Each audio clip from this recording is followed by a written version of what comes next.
100% మళ్ళీ అధికారంలోకి వస్తాం. ఎస్ దెబ్బ వచ్చింది. కేసీఆర్ ధీమా. రాష్ట్రంలో కాంగ్రెస్ ప్రభుత్వం విఫలమైంది. బీఆర్ఎస్ పని అయిపోయిందని లీడర్లే ప్రచారం చేసిండ్రు. ఈ పాడైపోను గారా. ఒక్కసారి ఓటమికే కొట్టుకుపోయే పార్టీ కాదు. అయోమయంలోనే 10 మంది ఎమ్మెల్యేలు పోయిండ్రు. ఆహా, ఏది ఈ గుసగుస.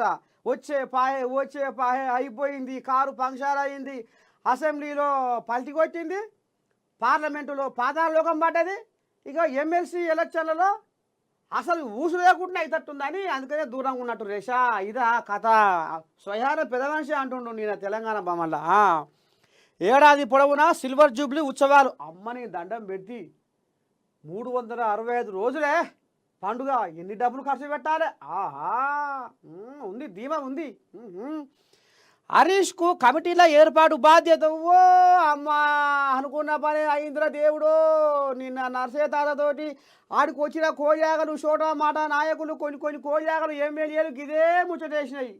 ఏమంట ఈ కేటి రాములకు పెత్తాల వంట కట్టిండో అంతా ఉత్తపూడిదే కాడికే వచ్చింది కదా అన్నట్టే పగ్గాలు ఇప్పుడు హరీష్కు కమిటీల ఏర్పాటు బాధ్యత. ఓహో, హరీష్ అవ్వని మళ్ళా మహిళా కమిటీలు కూడా వేస్తాం. బస్ ఏప్రిల్ 10న హైదరాబాద్లో బీఆర్ఎస్ ప్లీనరీ, 27న బహిరంగ సభ. పార్టీ మారిన ఎమ్మెల్యేల స్థానంలో ఉప ఎన్నికలు ఖాయం. ఇక తీసుకుందాం.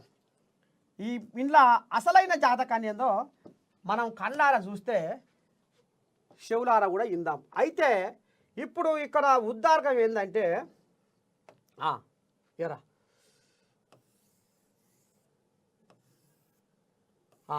అయితే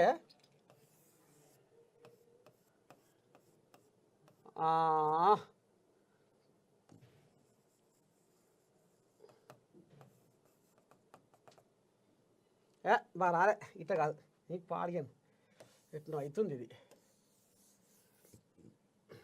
ఇట్టగానే కాదు ఈ కథ. అయితే ఇప్పుడు ఇప్పుడు లైన్కి వస్తుంది వ్యవహారం. ఒరేకో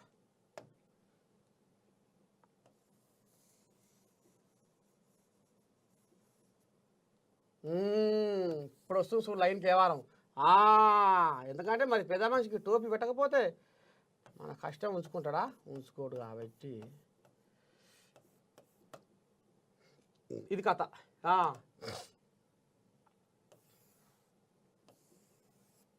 ఇప్పుడు ఈయన ఏం చేస్తుండయ్యా? ఇగో అయ్యో దేవుడా రామచంద్ర, ఎంత కష్టం వచ్చిందో చూడు పెద్ద మనిషికి. ఎవరికి పాపది పడుతుండు?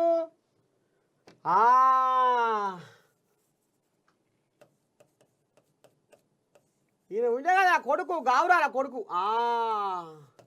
ఇక ఈయనకు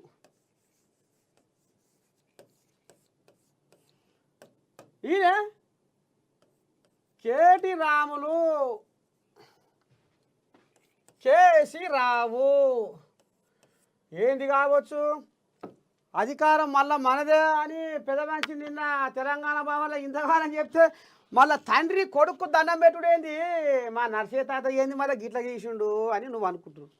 కానీ ఇక్కడ అసలైన ముచ్చట ఏందంటే ఎప్పుడైతే ఈ కేసీరావు కొడుకు పెత్తారం అంటగట్టిండో, పార్టీ పగ్గాలు చేతులు పెట్టిండో, ఇక నీ దండం పెడితే ఉన్న కాడికి ఊడ్చుకపోయే కాడికి వచ్చింది కథ. ఎందుకు ఇట్లా అయిందంటే కేటీఆర్ అహంకారము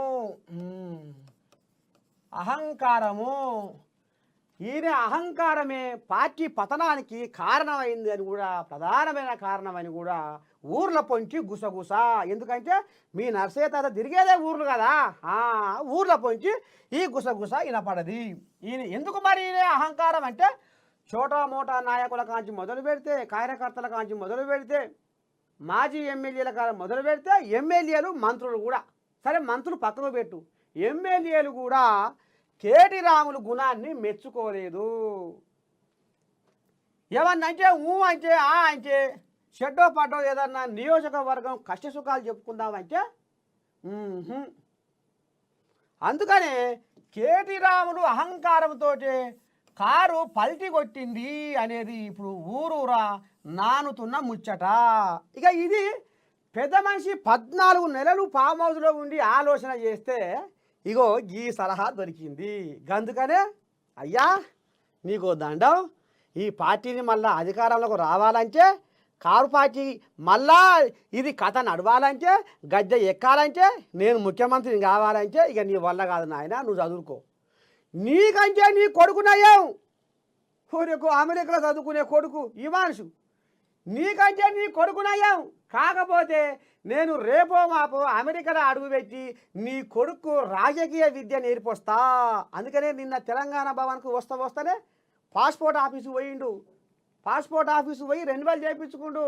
ఇక కదులుతాడు. 2 నెలలు 3 నెలలు అమెరికాలో ఉండి మనవనికి రాజకీయ విద్య నేర్పొస్తందుకు పోతుండు. ఇక కొడుకు మీద ఏం ఆశ లేదు. ఇక ఇదొక్కటి కారణమైంది. షెడ్డో పడ్డో దేనికి లెక్క చేయకుండా మారేసి చూసుడు, మెడల మీద చూసుడు, నియోజకవర్గాల నుంచి కార్యకర్తలు చోటా మోటా నాయకులు వస్తే పట్టించుకోకపోవుడు, ఎమ్మెల్యేలనే దేకడా. ఇక నీ చోటా మోటా నాయకులేడా, గీ బుడబుడ కార్యకర్తలేడా. గిది గందుకనే నీళ్ళారబోసి కర్రెకొండి కోసి దండం పెట్టిండు కేటీ రాములకు. ఇక నువ్వు వద్దే వద్దు, ఈ పార్టీ పగ్గాలు నీ చేతిలో పెట్టను. ఇప్పుడు కారుకు డ్రైవర్ ఎవరయ్యా అంటే హరీష్ రావు. ఈ కమిటీలో మొత్తం వేసి కమిటీలకు బాధ్యతగా హరీష్ రావుని తీసుకుంటేనే ఏమన్నా కారు మనుగడ ఉంటుంది తెలంగాణలో అనేది పెద్ద మనిషి ఆంబాయం. సరే, ఇక ఈ ముచ్చట ఇట్ట ఉంది.